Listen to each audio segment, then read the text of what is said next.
You've always been so unambitious, Scarlett, my dad said, his voice cutting through the chatter at the dinner table.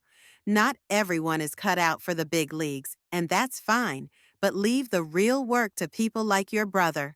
I set my fork down carefully, my hands trembling under the table. And yet, somehow, except for you, Dad, my unambitious self is the only other person at this table with a track record of success, I said evenly, meeting his eyes. My brother smirked, the same infuriating, dismissive grin I'd seen my entire life. My name is Scarlett Greer. I'm 32 now, but when all of this began, I was just the overlooked middle child in a family where success was measured by flash and status. My dad, Richard Greer, built one of the most successful real estate empires in Chicago. My older brother, Benjamin, was his golden boy, the heir apparent to the business, despite his carelessness. My younger sister, Olivia, was the family darling, more interested in brunch and brand deals than anything resembling responsibility. And then there was me, quiet, dependable, and according to my family, forgettable. The rest of the dinner passed in a blur of chatter. I wasn't part of it. Benjamin boasted about some new property deal he'd supposedly closed, though I'd overheard whispers at the last company event that it was riddled with issues. My dad beamed at him, asking pointed questions to keep the spotlight on his son. Olivia chimed in here and there, sprinkling in anecdotes about her latest social escapades. Meanwhile, I sat quietly, pushing food around my plate, wondering why I still subjected myself to these dinners. When I was younger, I used to try to keep up, to impress them. I graduated near the top of my class and took on every internship I could find, thinking if I worked hard enough, they'd finally see me. But no matter what I did, it was never enough. "You're too quiet," my dad would say. "You don't have the killer instinct for this business." It didn't matter that I outperformed my peers or that I had ideas to bring the company forward. They'd already made up their minds about me. The tipping point came a few years ago, not that my family noticed. I'd been sitting in one of the company's weekly strategy meetings, a formality where my dad and Benjamin made all the decisions while the rest of us watched. That day, I had a proposal, a detailed plan to turn a struggling property into a profitable residential complex.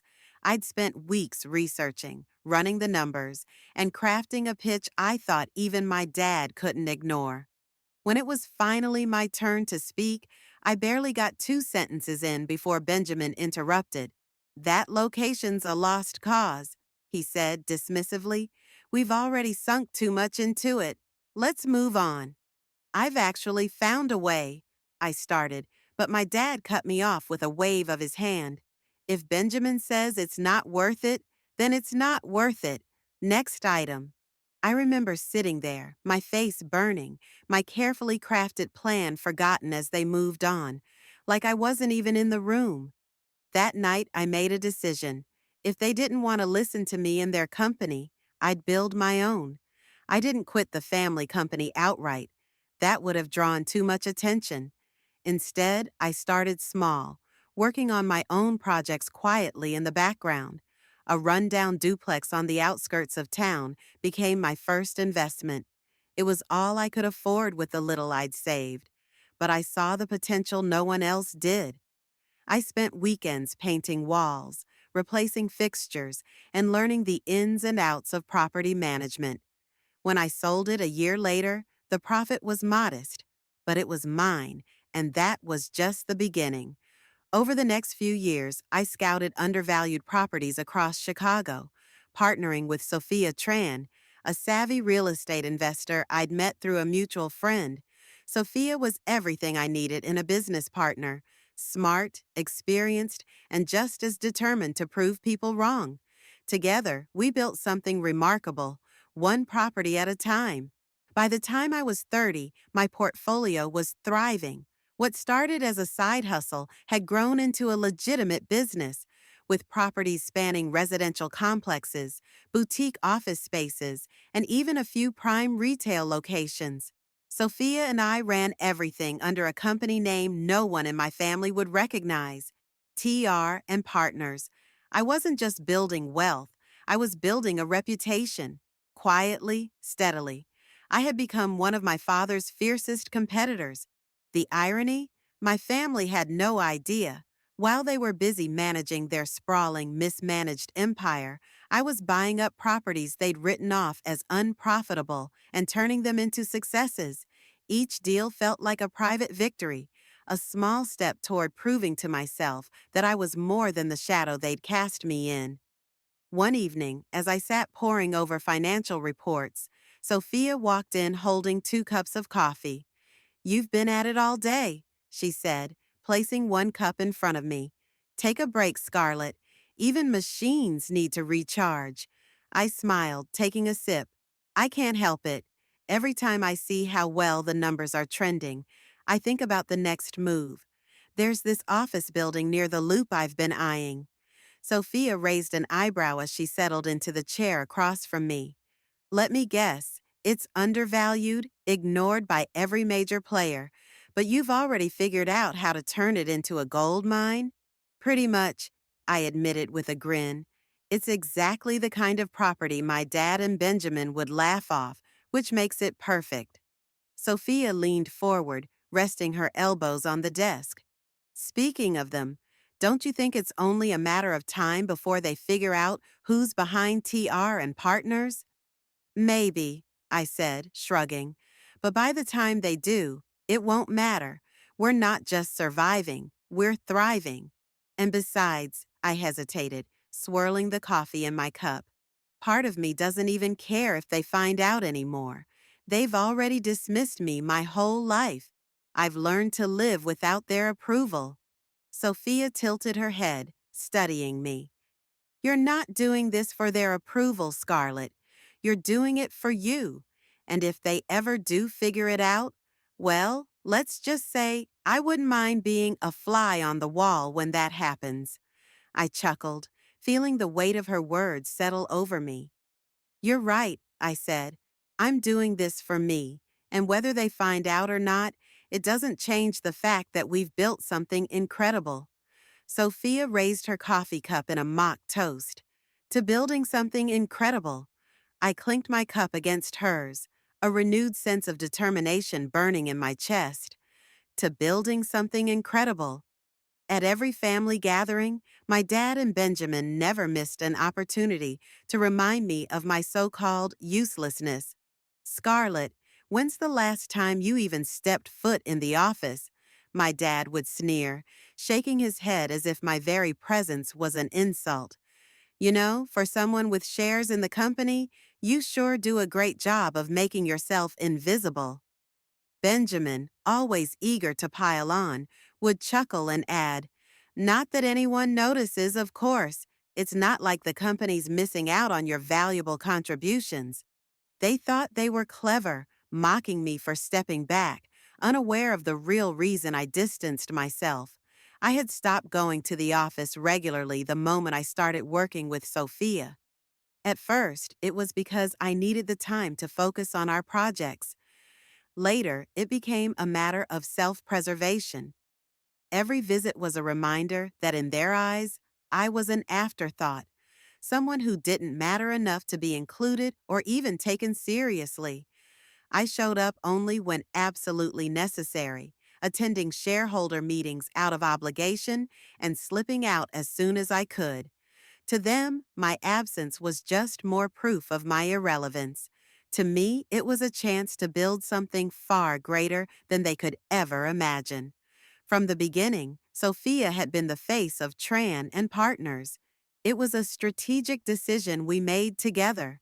She was the one who handled the public engagements, the media interviews, and the high-profile negotiations. I preferred to stay behind the scenes, focusing on the strategy, analytics, and decision-making that drove our success. It wasn't that I was hiding.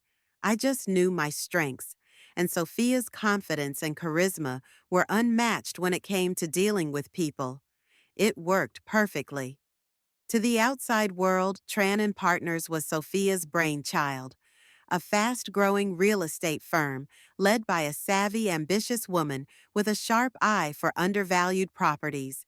Investors admired her, competitors envied her, and the press couldn't get enough of her story. No one knew about the woman behind the curtain, the strategist pulling the strings and quietly steering the company's direction. Only a handful of trusted partners were aware that I was the architect behind the scenes, designing every move with meticulous precision.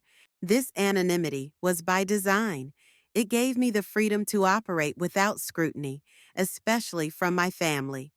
My name wasn't on the website, my photo wasn't in the annual reports, and no one in the industry connected me to Tran and Partners. Even if someone had looked into our operations, they wouldn't have found my fingerprints on anything. To everyone outside of our tight circle, Scarlett Greer was nothing more than a shareholder in her family's real estate empire, a name on paper with no active role in either company, and that's exactly how I wanted it. Not even my father or Benjamin suspected that Tran and Partners had anything to do with me.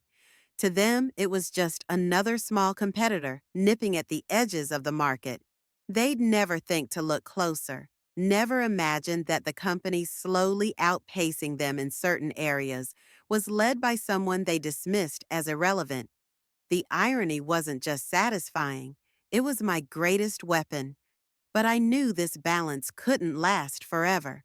The bigger we grew, the more attention we'd attract. And one day, whether I was ready for it or not, my two worlds would collide. The industry gala was the kind of event my dad and Benjamin thrived on.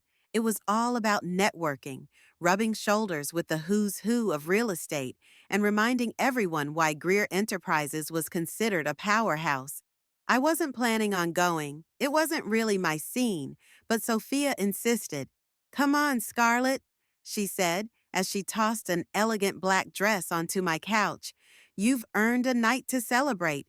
Besides, it'll be fun to watch everyone squirm when they realize how far Tran and Partners has come."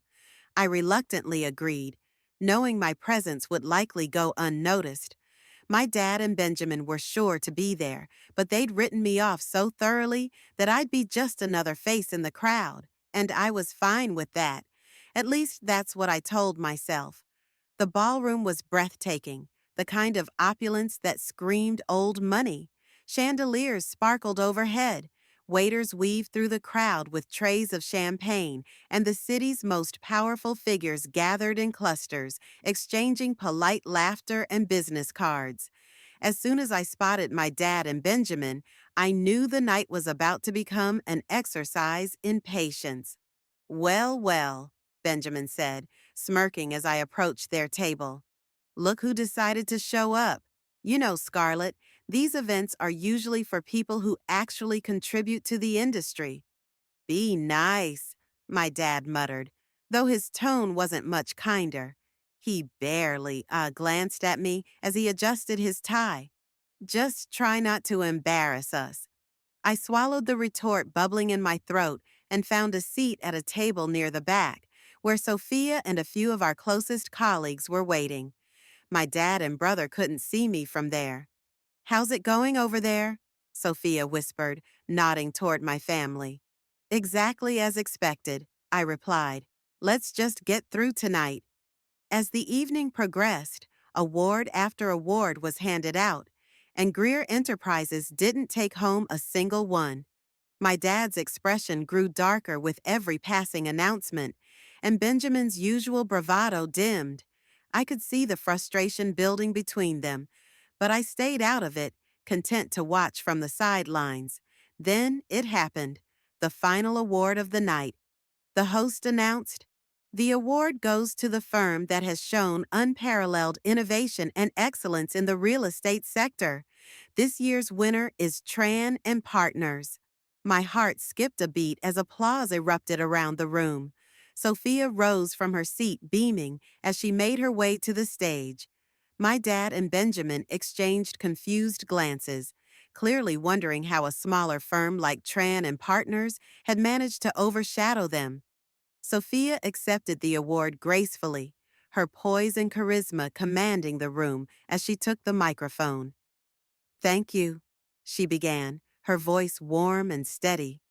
"This recognition means so much to Tran and Partners and to everyone who has contributed to our journey.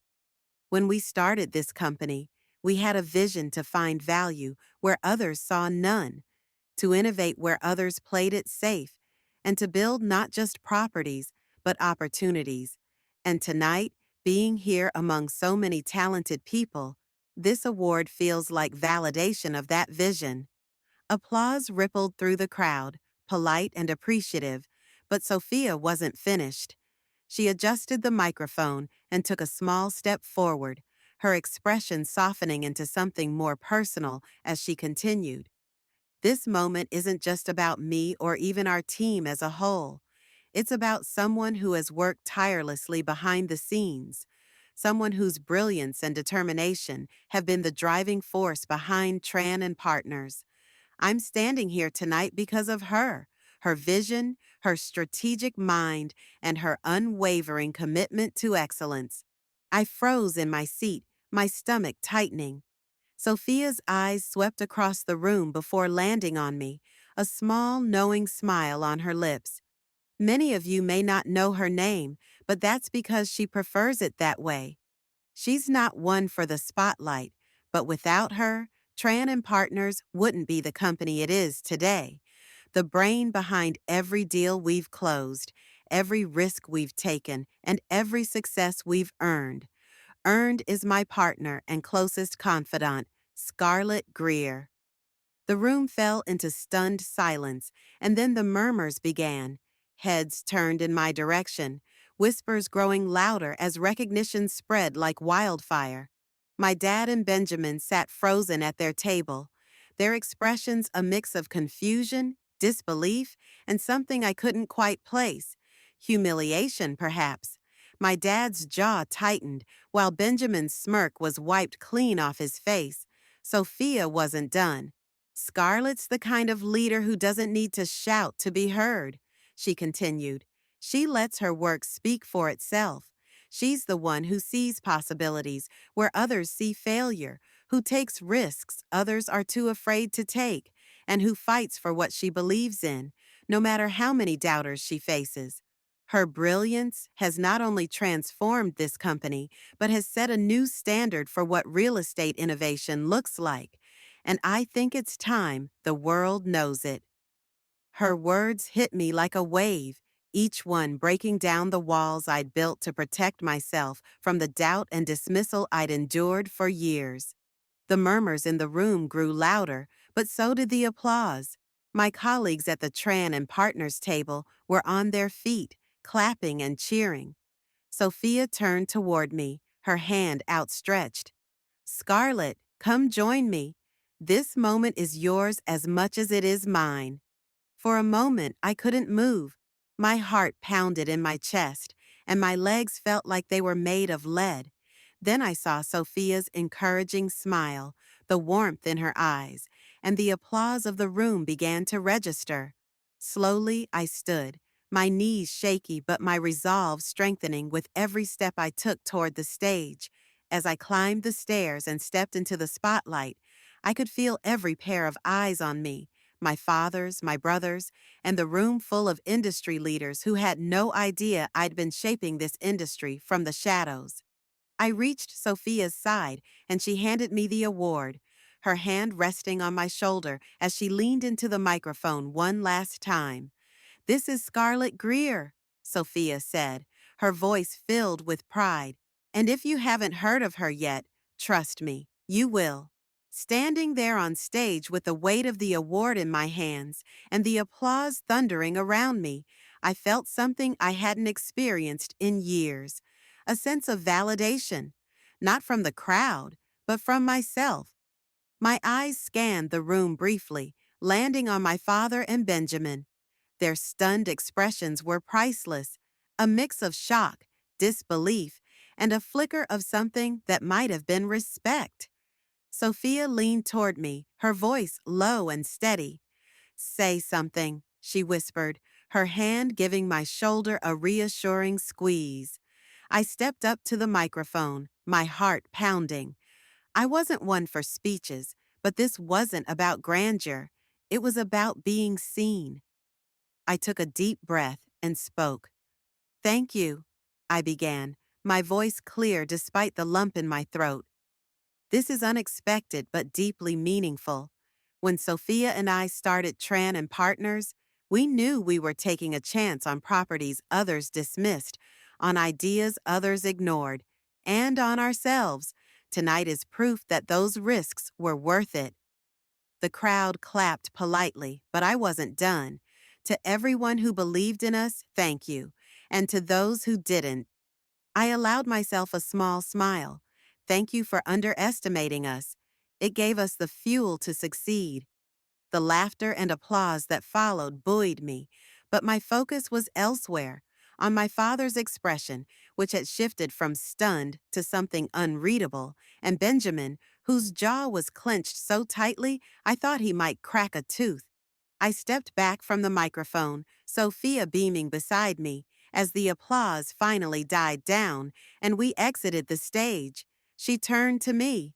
Now that, she said with a grin, was a moment worth savoring. As we returned to our table, I could feel the ripple of whispers following us, the weight of the room's attention still lingering. Sophia leaned over, her voice low but amused. I'd pay good money to know what's going through your dad's head right now. I glanced toward their table. My father sat stiffly, his hands clasped on the table in front of him, staring straight ahead.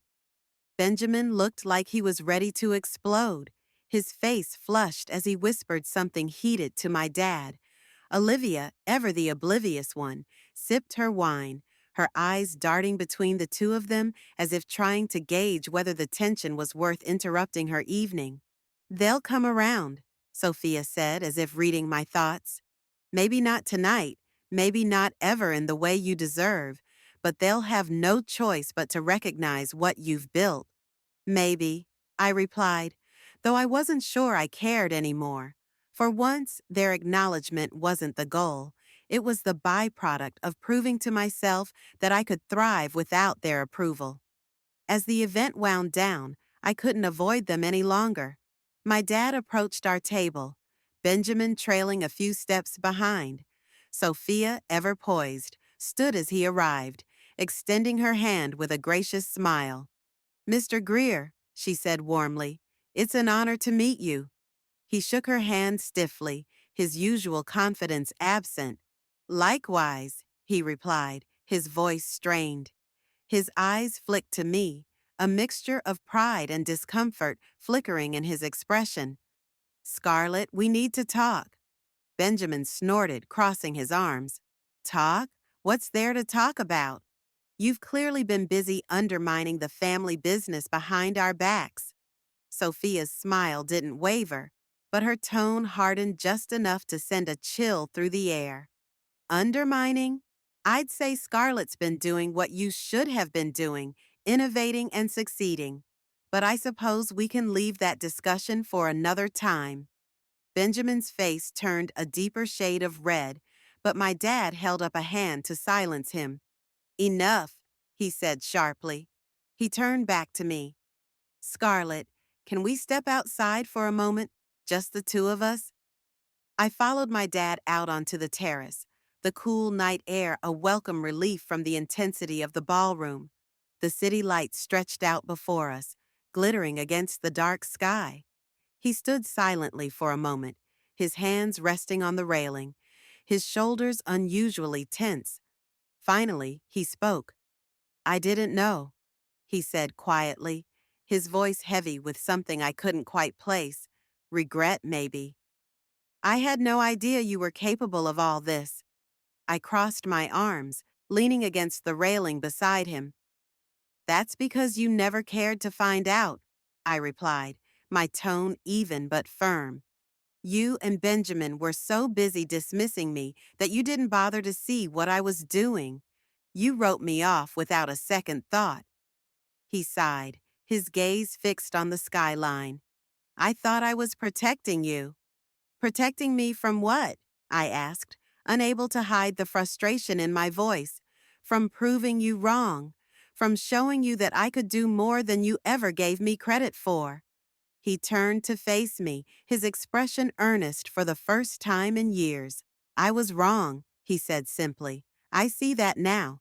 Tonight made it impossible to deny. A couple of days later, my dad requested a meeting at my office. He showed up precisely on time, wearing his usual sharp suit and carrying a briefcase that somehow made him look even more imposing. Sophia was already waiting in the conference room when he arrived, poised and unflappable as always. I joined them, feeling a mix of curiosity and inevitability about whatever he was about to propose. He wasted no time getting to the point. Scarlet, Sophia, he began, opening his briefcase and sliding a folder across the table. I've spoken with the board, and we're prepared to make an offer to acquire TR and Partners. We believe your expertise and vision would be an invaluable addition to Greer Enterprises. Sophia raised an eyebrow, her expression cool as she glanced at me before responding. That's a generous offer, Mr. Greer, she said diplomatically. But I think Scarlett should have the first word on this. My dad looked at me expectantly, his confidence barely masking the uncertainty beneath it. I didn't even need to open the folder to know my answer. I leaned back in my chair, meeting his gaze directly. No, I said simply. His brows furrowed, clearly not expecting such an immediate and decisive response. Scarlett, at least consider— No, I interrupted, my voice calm but firm. I've worked too hard to build something that's mine. I'm not going to give that up to go back to a company where I spent years being overlooked and dismissed. I'm free now, Dad, and I'm staying that way. The silence that followed was heavy, but I didn't regret my words. Sophia smiled faintly, a silent show of support, while my dad sat back, looking as though he didn't quite know what to do with himself. For once, he couldn't argue. He couldn't deny my success, and he couldn't buy my respect. Finally, he nodded, closing the folder and standing up.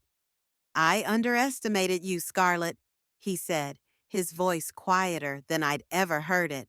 I won't make that mistake again. As he left the room, I felt a weight lift off my shoulders. I didn't need his validation anymore. I had built my own path, my own success, and I was finally free to walk it without looking back.